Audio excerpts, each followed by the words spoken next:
This documentary focuses on Psychic Campbell's CGI production, Future Park. Throughout the developing process, numerous technical obstacles were overcome to achieve the results desired by the team. What you're about to see is a breakdown of the key techniques utilised during the creation of the video. In order to recreate believable depth in many of the scenes, we've needed to separate the object of focus from its background as suggested by Block 2008.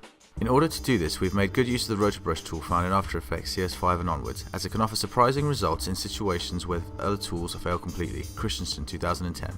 This technique is commonly known as rotoscoping and has been used in conjunction with masking as recommended by Lanier 2010. Green screening is probably the most widely used visual effects technique in use today. Finance and Zverman 2012, due to its ability to isolate live action elements into artificial backgrounds. It has been used in good effect in both the beginning and end of the video, aided by Keylight, which is the most powerful keying tool available to date, Perkins 2012. Better utilising this technique would have saved a lot of time in post-production as well as giving better results. A few examples of where this would have benefited the scenes can be seen here. The main problem areas are around foreground and background objects with similar contrasts, as well as when there is quick motion, Mayer 2010. In both scenarios, the rotor brush tool hasn't been able to produce results as accurate as if the green screen had been used. To emulate a more natural look, depth of field has been implemented to recreate nature's imperfections and give a feeling of perspective which can often be lost when filming, Christensen 2010. Blur and feathering go hand in hand to soften harsh edges, as well as creating focal points which help to integrate CG elements into live action scenes. Fast and directional blur were chosen over Gaussian, as the latter animates poorly and could have a detrimental impact on the overall look, Brinkman 2008. Using a combination of techniques covered by Gerard and Harper 2010 and Wright 2011, various scenes have been recreated in dedicated 3D software to allow multiple passes to be controlled and varied in order to better integrate them. Using freeze frames of footage as reference points allowed camera angles to be set up within 3D Studio Max, and as a result, rendered image sequences required little repositioning in order for them to look correct. Rendering extra passes such as Z-depth have proven to enhance 3D elements such as the shattering glass featured towards the end of the video. Z-depth provides extra information that allows the effect of depth to be applied to its equivalent diffuse layer. Ambient occlusion also features in scenes such as the gunshot sequence, so that the rendered object has more realistic shadow properties. We have found that Mayer 2002 provide many shortcuts and tips which have helped to improve our workflow and has led to increased efficiency throughout the post-production process. Another invaluable resource has been the many diverse and in-depth tutorials found on the website Video Copilot, which has helped to refine the effects we were aiming for, as well as Vineyard 2008, whose collation of different filming shots and techniques helped during the live capture stage.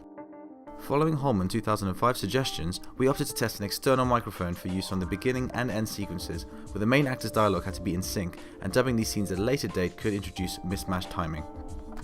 Comparing the audio quality of these against the narrated scenes shows inconsistency and has ultimately had an adverse effect on the overall continuity. Several set extensions have been integrated to add extra personality to otherwise dull environments, most notably both in the introduction and final scene where the audience observes an actor with a red wallpaper background. Originally, the plan was to create a false sense of depth while warping the background around a concave shape, similar to the technique used in the movie King Kong created in 2005 by Universal Studios, Brinkman 2008. However, in practice, the effect wasn't what was desired and didn't produce the result that was wanted, so the decision was made to stick with a generic shape background while using different blending techniques to attempt to make the actor look more like they belong in that room. Similar techniques were used to blend other background replacements, namely skies and buildings, which required different keying methods to get a clean mask. Perkins 2009 says that there are many techniques to get a good key, so we tried chroma, luma, keylight, inner and outer, and colorama with varying degrees of success. A variety of 3D objects with realistic looking materials have been designed and rendered appropriately, with 3 different light sources in order to provide even lighting throughout 2D applications of the objects in the scene, Gahan 2009. These are then blended into the video environments in order to add to the overall authenticity.